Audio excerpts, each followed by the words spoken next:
Freewell sent over some new filters, so let's unbox them. Now, if you don't know what Freewell is, Freewell makes these amazing camera filters that basically stack on top of each other and then lock into place, which is really useful because sometimes you might actually want two different filters for two different reasons for one individual image, and so having the ability to stack filters on top of each other is really useful. And selfishly, I actually lost all my filters recently when I lost my luggage traveling to Europe, so this was perfect timing. Thank you, Freewell.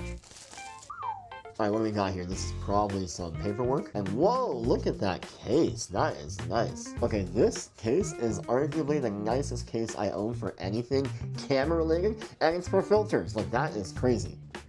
Ooh. Okay, so it looks like in here there's a few different slots for different filters, so that's what that looks like. First one is...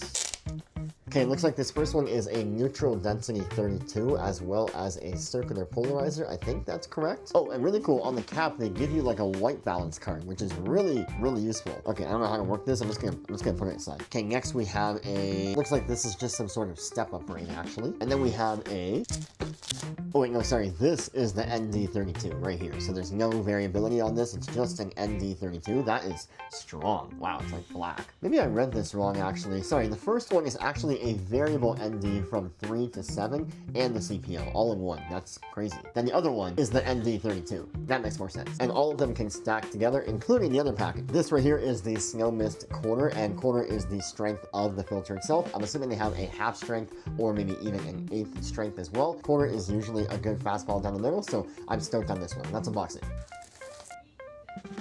Wow. Packaging is 10 out of 10 Freewell. Well done. And what do you know? They give me another case. That's crazy.